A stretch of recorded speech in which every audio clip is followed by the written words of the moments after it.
എല്ലാ സുഹൃത്തുക്കൾക്കും life vision top സ്റ്റാറിലേക്ക് ഒരിക്കൽ കൂടി സ്വാഗതം ചെയ്യുന്നു. ഞാൻ GK തുമ്പക്കാരൻ. ഇനി വരുന്ന ന്യൂ ഇയറിനും അല്ലെങ്കിൽ ക്രിസ്മസിനും പടക്കങ്ങൾ വാങ്ങേണ്ട ആവശ്യമില്ല.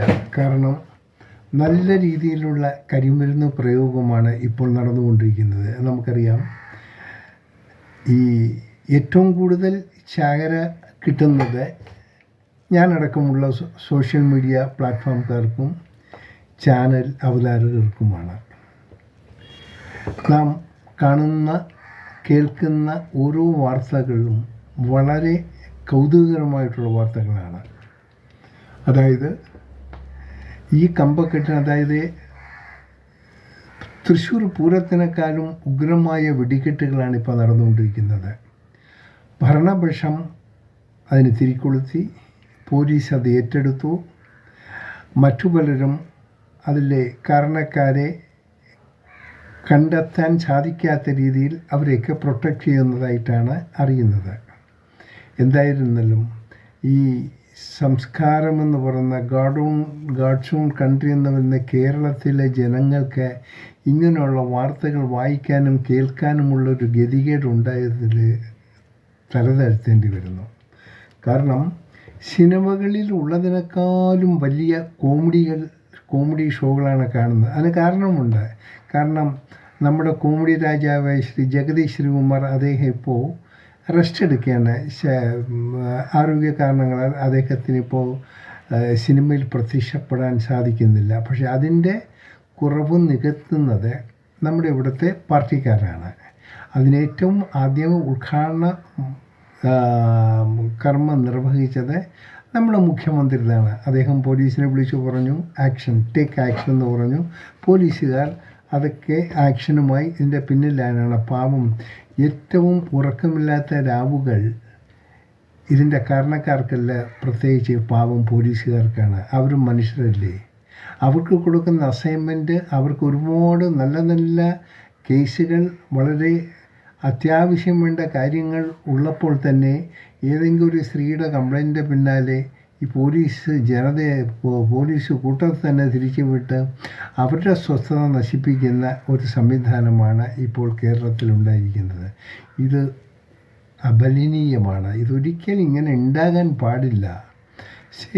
ഒരു സ്ത്രീയുടെയും പുരുഷൻ്റെയും ഇതൊക്കെ ബന്ധങ്ങളെന്ന് പറയുന്നത് നമ്മുടെ ലോകമുള്ള നാൾ മുതൽ തന്നെ ഈ ബന്ധങ്ങൾ, ഈ കാര്യങ്ങളൊക്കെ നടന്നുകൊണ്ട് ഇത് സർവ്വസാധാരണമാണ്.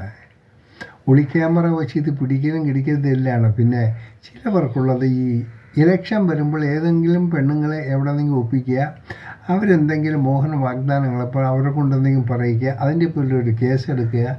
അതിന് അവർക്കുള്ള പ്രത്യക്ഷത്തിലുള്ള പല ആരോപണങ്ങൾക്കും മറുപിടിക്കാൻ വേണ്ടി ഇങ്ങനെയുള്ള ചില ഗിമിക്സ് കാണിക്കുക. ഇത് മുൻകാലങ്ങളിലുള്ളതാണ്. അതിൽ പെട്ടതാണ് നമ്മുടെ മുൻ മുഖ്യമന്ത്രി ഉമ്മൻചാണ്ടി. പാവം, അദ്ദേഹത്തിനൊന്നും സംഭവിച്ചില്ല. അദ്ദേഹത്തിന് സംഭവിച്ചത് അദ്ദേഹത്തിൻ്റെ മാനസിക വേദന ഉണ്ടായി. അവസാനം ഈ ലോകത്ത് നിന്ന് അദ്ദേഹം വിട പറഞ്ഞു. ഇനി എത്ര പേർക്കാണ് ഈ ഗതികേടി വരാൻ പോകുകയെന്ന് അറിയില്ല. എന്തു തന്നെയായിരുന്നാലും ഇതിന് ആൾക്കാർ പുച്ഛിച്ച് തള്ളത്തേ ഉള്ളൂ.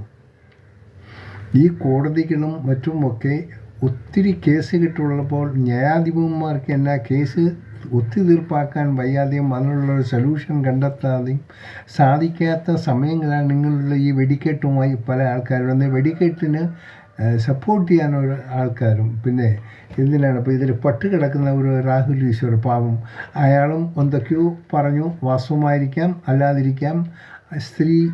സ്ത്രീയെ അധിക്ഷേപിച്ചെന്ന പേരും പറഞ്ഞാണ് അദ്ദേഹത്തിന് അറസ്റ്റ് ചെയ്തിരിക്കുന്നത്. ഇത് നീളത്തില്ല. ഈ പീഡനങ്ങളും കാര്യങ്ങളൊന്നും ആർക്കും ഒരു അവസാനം കൊടുക്കാൻ പറ്റില്ല. ലോകത്ത് സ്ത്രീയും പുരുഷനും ഈ രണ്ട് ഭാഗങ്ങളുണ്ട്. 2 പേരുണ്ടെങ്കിൽ ഇവിടെ ഇതെല്ലാം നടക്കും. മുൻകാലങ്ങളിൽ വളരെ ഫ്രീ ആയിരുന്നു. നമുക്കറിയാം, ചരിത്രങ്ങളും നിങ്ങൾ ഏടുകൾ പരിശോധിച്ചാൽ വസ്ത്രം വരെ ഇല്ലാതെ മനുഷ്യർ നടന്നൊരു കാലമുണ്ട്. ഇപ്പോൾ അത് മാറി. ഇപ്പോൾ എല്ലാ കാര്യങ്ങളും എല്ലാം മാറി. ഇതിന് ലേറ്റസ്റ്റ് സ്റ്റേജ് അതൊരു വിവാഹം എന്നുള്ളൊരു ചടങ്ങിൽ കൂടി സമൂഹം അംഗീകരിക്കുന്ന സ്ത്രീയും പുരുഷനും ഒന്നിച്ച് താമസിക്കാനുള്ള പെർമിഷൻ കൊടുക്കുന്നു. ഇതാണിപ്പോൾ സംഭവിക്കുന്നത്.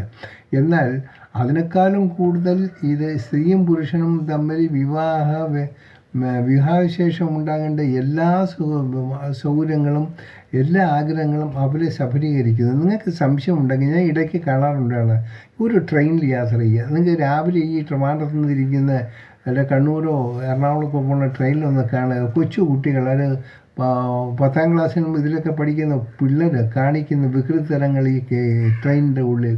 അതിനൊന്നും കണ്ടുപിടിക്കാൻ ആരുമില്ല. അവരെ വിലക്കണം, ഇത് ശരിയല്ലെന്ന് ഉപദേശിക്കാനുള്ള ആരുമില്ല. ഒന്ന് ടി വി അവിടെയെങ്കിലും ഒന്നൊരു ക്യാമറ വെച്ചാൽ കാണാൻ പറ്റും. ഇതാരെങ്കിലും ചെയ്യുന്നുണ്ടോ? ഇതല്ലേ ശരിക്കും വേണ്ടത്? കുഞ്ഞുങ്ങളെ അസാത്മാർഗീയമായ ടേസ്റ്റിൽ നിന്ന് അവരെ തിരിച്ച് അവരെ നല്ല രീതിയിലൊന്ന് ഗൈഡ് ചെയ്യാനുള്ള സമയത്തെല്ലാം, മറിച്ച് പക്വത ആരെങ്കിലും എന്തെങ്കിലും ശാരീരിക പ്രവർത്തനം ഉണ്ടെങ്കിൽ അതിന് പല കളർ കൊടുത്ത് പല രീതിയിൽ ഈ സമൂഹത്തെയും മിസ്ഗൈഡ് ചെയ്യുകയും പോലീസിന് അവർക്ക് അത്യാവശ്യം വേണ്ട ജോലികൾ ചെയ്യാതെയും സുരക്ഷിതം കൊടുക്കേണ്ട പോലീസ് ആ സുരക്ഷിതം വിട്ടുകൊണ്ട് ആരെങ്കിലും ഈ പെണ്ണ് കേസുമായിട്ട് ഇങ്ങനെ നടക്കുക എന്ന് പറഞ്ഞാൽ അവരെയും അവഹേളിക്കുന്ന ഒരു പരിപാടിയാണ്.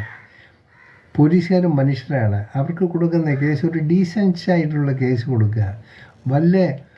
എന്തോ ഒരു സമയത്താണ് അവർ വയ്ക്കുന്നത്, ഈ ക്യാമറയുടെ ഫ്രണ്ടിൽ കുത്തിയിരിക്കുക, അത് ക്യാമറ എററായിപ്പോയി, ഇങ്ങനെ ഓരോന്നും. പിന്നെ ചാനലുകാർ അവരുടെ കാര്യമാണ് വലിയ കഷ്ടം. ഈ അന്തിച്ചന്തയിൽ നിന്ന് അവർ തമ്മിൽ പരസ്പരം സംസാരിക്കുന്നതുമെല്ലാം ഈ പരിഷ്കൃത സമൂഹത്തിന് പറ്റിയതല്ല. എന്തായിരുന്നാലും ഇതൊക്കെ നല്ല രീതിയിൽ ഗിമിക്സ് ഉണ്ടാക്കണമെങ്കിൽ പ്രധാനപ്പെട്ട നമ്മുടെ നടൻ ജഗദീഷ് ശ്രീകുമാർ, അദ്ദേഹം ഇന്ന് റെസ്റ്റിലാണ്. അദ്ദേഹത്തെ ഒന്ന് കണ്ടിട്ട് അദ്ദേഹത്തിനെ ഒന്ന് വണങ്ങിയതിന് ശേഷം വെടിക്കെട്ടിന് തീ കൊടുത്താൽ അതിൻ്റേതായ എഫക്റ്റാണ്. കാര്യം അദ്ദേഹത്തിൻ്റെ ഓർമ്മകളിൽ കൂടി ആൾക്കാരത് കണ്ടോളും. അതിന് നല്ല ഓഡികൾ ആൾക്കാരെയും കാണും, കാണികൾ ഒത്തിരി കിട്ടും. സോ ഒരു കാര്യം നന്നായി. എന്തായിരുന്നാലും ഇനി ഈ പടക്ക കച്ചവടക്കാർ ശിവകാശിയിൽ നിന്ന് പടക്കം വരയ്ക്കുമെന്ന് സൂക്ഷിക്കുക. കാരണം നിങ്ങൾ കൊണ്ടുവരുന്ന വലിയ വെടിക്കെട്ട് സാധനങ്ങളാണ് ഇപ്പോൾ ഇവിടെ നമ്മുടെ പല ഭാഗത്തും നമുക്കുണ്ടാകുന്നത്. പോലീസിൽ നിന്നും ഗവൺമെൻറ്റിൽ നിന്നും മറ്റു പലരിൽ നിന്നൊക്കെ ഇപ്പോൾ ലഭിക്കുന്നത്. അതുകൊണ്ട് ആ വെടിക്കെട്ടിൻ്റെ പൈസ നിങ്ങൾക്ക് ലാഭമായി. അതുകൊണ്ട് എന്ത് തന്നെ ആയിരുന്നാലും ഇതിനപ്പുറം ഇതൊക്കെ ഈ തമാശ രൂപണം നമ്മുടെ ജഗദീഷ് കുമാർ അദ്ദേഹം കാണിച്ചു തന്നെയാണ്. അദ്ദേഹത്തിന് ഈ ഉണ്ട് കെട്ടുകൾ. ഒരുപക്ഷെ അദ്ദേഹം പ്രത്യക്ഷപ്പെട്ടുകൂടാന്നില്ല. ഇതെല്ലാം അദ്ദേഹം നമുക്ക് വേണ്ടി ഒരുക്കി കാണിച്ചിട്ടുള്ള കഥകളാണ്. അതുകൊണ്ട് ഞാൻ എല്ലാ സുഹൃത്തുക്കളോടും പറയുന്നു, എല്ലാ ശ്രോതാക്കളോടും പറയുന്നു, ഇതിലൊന്നും അത്ര ശ്രദ്ധിക്കാതിരിക്കുക. കാരണം ഇതിന് പകരം നമുക്ക് മറ്റെന്തെങ്കിലും പണിയാൻ നേരിടുക. ഇതൊരു തമാശയായിട്ട് ഒന്നുമായിട്ട് നമ്മുടെ സംസ്കാരത്തിന് പറ്റിയ സംഭവങ്ങളല്ല ഇപ്പോൾ സംഭവിച്ചുകൊണ്ടിരിക്കുന്നത്.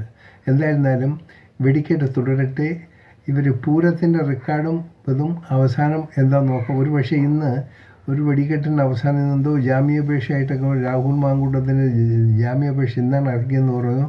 ശരി, രാഹുൽ ഈശ്വർ ഇപ്പോൾ അദ്ദേഹം സെല്ലിലാണ്. അദ്ദേഹത്തിന് പ്രൊട്ടക്ഷനാണ്, കുഴപ്പമൊന്നുമില്ല. രാഹുൽ ഈശ്വർ, നിങ്ങൾ you are okay, you are safe with പറഞ്ഞാൽ, അല്ലെങ്കിൽ ആൾക്കാർ ആരെങ്കിലും നിങ്ങൾ ഉപദ്രവിക്കാനുള്ള സാധ്യത. ഇപ്പോൾ ജയിലിലായതുകൊണ്ട് നിങ്ങൾക്ക് അതിൽ പ്രൊട്ടക്ഷനായി ഇതെല്ലാം കൂടെ ക്ലിയർ ആയതിനു ശേഷം നിങ്ങൾക്ക് പുറത്ത് വരാം. You don't worry.